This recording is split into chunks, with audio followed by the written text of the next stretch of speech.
Hello दोस्तों, तो आज हम लोग बात करने वाले हैं एक महत्वपूर्ण विषय के बारे में जो कि है यूपीएससी के कंपलसरी हिंदी पेपर के बारे में जो कि मेंस में पूछा जाता है। और ये एक ऐसा पेपर है जिसको आपको अटेम्प्ट करना ही करना होता है। बेसिकली आज जैसा कि पता है आपको 15 तारीख थी और आज हिंदी कंपलसरी और इंग्लिश कंपलसरी का पेपर था। तो इंग्लिश तो फिर भी चलिए बहुत सारे लोग कर लेते हैं, लेकिन हिंदी स्पेसिफिकली अगर आप देखेंगे जान के आपको हैरानी भी हो सकती है कि 10% ऑफ द पीपल जो मेंस एग्जाम लिखते हैं वो इस पेपर को क्वालिफाई नहीं कर पाते और जिसकी वजह से उनकी बाकी कॉपीज चेक नहीं हो।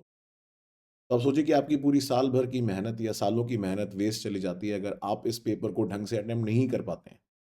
तो आज का जो पेपर है 2021 का हिंदी कंपलसरी ज़रा हम लोग देख लेते हैं, अगर आपको नहीं आइडिया है कि इसमें क्या करना होता है। वैसे पेपर बहुत ईज़ी आता है, सिर्फ़ आपको थोड़ी लिखने की प्रैक्टिस करने की ज़रूरत है। आप कोई भी पुराने क्वेश्चन पेपर को उठा के देख सकते हैं, उसके मॉडल पेपर को और प्रैक्टिस कर लीजिए थोड़ा बहुत, क्योंकि हिंदी लिखने की जो आदत है वो छूट चुकी होती है हम लोग की, स्पेशली क्लास 10th के बाद से। तो जैसा कि आप देखेंगे पहला क्वेश्चन उन्होंने पूछा है, निम्नलिखित में से एक विषय पर 600 शब्दों में निबंध लिखें। तो आपको एस्से लिखना है इनमें से किसी एक पे। टॉपिक बहुत ही ईज़ी होता है, इसका इतना डिफिकल्ट पेपर नहीं होता जितना कि एस्से पेपर इस बार आया था। तो बच्चों में कुपोषण की समस्या, दैट इज़ माल न्यूट्रिशन की प्रॉब्लम इन चिल्ड्रन। वैश्विक शांति की चुनौतियाँ, वर्ल्ड पीस के चैलेंजेस के बारे में पूछा गया है। और थर्ड बोला है मातृभाषा और प्राथमिक शिक्षा, तो mother tongue and primary education. And किराए की कोख की सामाजिक स्वीकृति, so this is regarding surrogacy. तो ये किराए की कोख इज बेसिकली सरोगेसी, तो इसके बारे में आपको निबंध लिखना है। तो इनमें से किसी एक पे आप लिख सकते हैं। तो जिन्होंने भी पेपर दिया है उन्होंने शायद ये वर्ल्ड पीस के ऊपर लिखने की कोशिश करी। आप खुद चूज कर सकते हैं। 600 वर्ड्स कुछ नहीं होता, हार्डली आपको 6 पेजेस में ऐसे लिखना है और सबसे ज्यादा नंबर इसके मिलते हैं, 100 नंबर। उसके अलावा सेकंड जो क्वेश्चन है वो आपका एक गद्यांश, basically is your reading comprehension. ये पैसेज दिया हुआ है जिसको आपको पढ़ के कुछ सवालों का जवाब देना है। बहुत ही सिंपल है। अगेन इसमें जो सीधे पैसेज में दिया हुआ है सिर्फ उस पे आपको फोकस करना है। इधर उधर के बारे में नहीं सोचना है। ये एक बहुत बड़ी प्रॉब्लम होती है रीडिंग कॉम्प्रिहेंशन में। स्टूडेंट्स क्या करते हैं, इधर उधर की बातों के बारे में सोचने लग जाते हैं। जो भी पैसेज में दिया है वही सिर्फ आंसर है।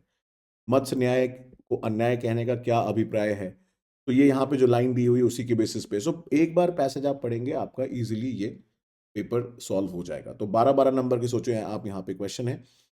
और निम्नलिखित अनुच्छेद का संक्षेपण लगभग एक तिहाई शब्दों में करें। So basically you have to compress this entire paragraph. जो पैसेजेस हैं इनको 1/3 वर्ड में रिड्यूस करना है। तो this is more of precis writing, आप इसको कह सकते हो कि इसको और कम जो है कंसाइज करना है। और पूरे जो पैराग्राफ्स दिए हुए हैं उसको छोटा कर दीजिए और उसको छोटा करके आपको इसको लिखना है। तो फर्स्ट थिंग जो आपको बहुत जरूरी है कि यहाँ पे इन्होंने दिया हुआ है 456 वर्ड्स। तो पहली चीज तो आपको ये करनी है कि अगर आपको उसने बोला है एग्जामिनर ने क्वेश्चन में कि इसको एक तिहाई शब्दों में रिड्यूस करना है, that means divide 456 by 3, that comes around approximately 152 words. तो ये टिपिकल आंसर जो आप एक 150 वर्ड्स का लिखते हैं जीएस में, उसके बराबर आपको इसको रिड्यूस करना है।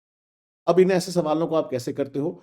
इन सब पैसेजेस में आप कोशिश करते हो कि जो पैराग्राफ की मीनिंग है 2 या 3 सेंटेंसेस को क्या मैं 1 सेंटेंस में कन्वे कर सकता हूँ। कई बार क्या होता है कि कुछ ऐसे शब्द होते हैं जिनका मीनिंग जो है 3-4 लाइन की होती है। तो 3-4 वाली लाइन्स के जो शब्द हैं, जो सेंटेंसेस हैं, क्या हम उनको एक स्पेसिफिक कुछ शब्द में कन्वर्ट कर सकते हैं? तो उससे हमारा स्पेस बच जाता है। फिफ्थ क्वेश्चन जो है वो और भी इंटरेस्टिंग है। उसमें आपको लिखा हुआ है कि निम्नलिखित गद्यांश को हिंदी में अनुवाद कीजिए। That means you have to now basically convert it into Hindi. तो at the stroke of the midnight hour when the world sleeps, India will awaken to life and freedom. तो this is the famous tryst with destiny speech of Jawaharlal Nehru ji. तो ये उसमें से लिया गया है। बहुत ही सिंपल है। अगर आपने उनकी स्पीच सुनी भी होती तो भी आप इसको कन्वर्ट कर लेते। तो इंग्लिश टू हिंदी कन्वर्ट करने के लिए आया है। और इसमें सारे क्वेश्चन जो होते हैं कंपलसरी होते हैं। अगर आप इंस्ट्रक्शंस देखेंगे, इसमें जो सारे के सारे क्वेश्चंस हैं कंपलसरी होते हैं। उसके बाद जो अगला क्वेश्चन है वो उन्होंने बोला है कि निम्नलिखित मुहावरों का अर्थ स्पष्ट करते हुए उनका वाक्यों में प्रयोग करिए। तो ये मुहावरे होते हैं आंख खुलना, that means you become aware. ठीक है, आंख खुल गई मतलब बोलते हैं ना आंखों के सामने पर्दा लगा था, आंख खुलना। तो that means now you have to convert इसका अर्थ लिखिए और उसको सेंटेंस में आपको यूज करना है। आकाश चूमना मतलब यू सोर हाई, यू फ्लाई हाई, कुछ अचीव करना। पानी में आग लगाना मतलब ऐसी चीज जो जनरली जिसपे आप प्रॉब्लम नहीं होती लेकिन पानी में भी आग लगा दी, मतलब something which was impossible to do.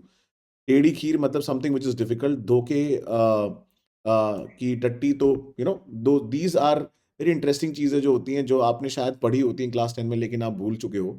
तो इनको अब आपको अर्थ स्पष्ट करते हुए आपको मीनिंग बताना है कि आपने क्या समझा, और फिर इसको आपको सेंटेंस में कन्वर्ट करना है।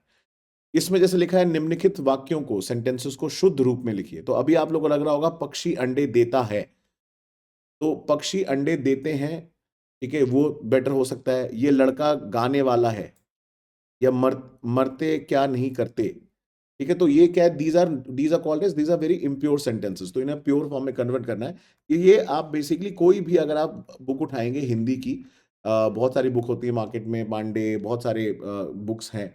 आप कोई सी भी बुक उठा लीजिए, उसमें सबसे कॉमन टॉपिक है सेंटेंस को प्यूरिफाई करना, सेंटेंस करेक्शन जो होता है। तो उनका शुद्ध रूप बेसिकली जो करेक्ट वर्ड्स होते हैं उनको लिखने की बात है। तो इनको आप अटेम्प्ट कर लेंगे, 2-2 नंबर के मार्क्स के क्वेश्चन आते हैं। और डरने की कोई बात नहीं, अगर गलत हो भी जाएगा तो इतनी टेंशन लेने की जरूरी नहीं है कि आपको सारे मुहावरे आते होंगे या सारे शब्दों के आपके पर्यायवाची लिखने आते होंगे। जैसे अक्षर मीन्स लेटर, ठीक है, लहर मीन्स वेव, दर्पण मीन्स मिरर, आईना। तो इसमें आपको लिखने हैं इनके 2-2 पर्यायवाची। तो इट्स नॉट मैंडेटरी कि आपको सब आते होंगे, बट बात बड़ी सिंपल सी कि इस पेपर को लाइटली नहीं लेना है। अब जैसे इनमें लिखा हुआ है, निम्नलिखित युग्यों में इस तरह से वाक्य को प्रयुक्त कीजिए कि इनका अर्थ एवं अंतर स्पष्ट हो जाए। तो पास और पाश, दिन और दीन, प्रसाद और प्रासाद, पानी और पानी, शंकर या संकर। तो ये दोनों वर्ड सिमिलर साउंड कर रहे हैं, बट दोनों की मीनिंग अलग है। तो ये कुछ लोगों को डिफिकल्टी हो सकती है, बट जैसा कि मैंने आपको पहले भी बताया, आप कोई भी स्टैंडर्ड बुक लेके इसको प्रैक्टिस करेंगे। मेन चीज है प्रैक्टिस करना, पेपर को लाइटली नहीं लेना, क्योंकि जो लोग इस पेपर को लाइटली लेते हैं वो लोग इस पेपर में फेल करते हैं। 10%, मतलब अगर आप मान के चलें कि इस बार अगर 10,000 लोगों ने मेंस दिया है, वैसे तो कुछ 9,000 लोगों ने दिया है, तो 10% मतलब 100 लोग फेल हो रहे हैं। और ये वो 100 लोग वो होंगे जिनकी कोई भी मेंस की कॉपी चेक नहीं होगी। पहले उनकी हिंदी कंपलसरी की कॉपी चेक होती है, इंग्लिश कंपलसरी की कॉपी चेक होती है, उसके बाद उनके बाकी मेंस के पेपर चेक होते हैं। तो कई बार ये यूपीएससी की मार्कशीट में आया भी हुआ है कि अगर आपने इस इन क्वालिफाइंग पेपर्स में फेल किया है तो आपके बाकी नंबर्स डिस्क्लोज नहीं किए जाते। आशा करता हूँ आपको ये वीडियो अच्छा लगा होगा। अगर लगा है तो प्लीज़ इसको, चैनल को सब्सक्राइब करें और वीडियो को लाइक करें। एट द सेम टाइम इस पेपर को लाइटली ना लें। ऐसे और भी इंटरेस्टिंग वीडियो के लिए मैं आगे मिलता रहूँगा। तब तक के लिए थैंक यू।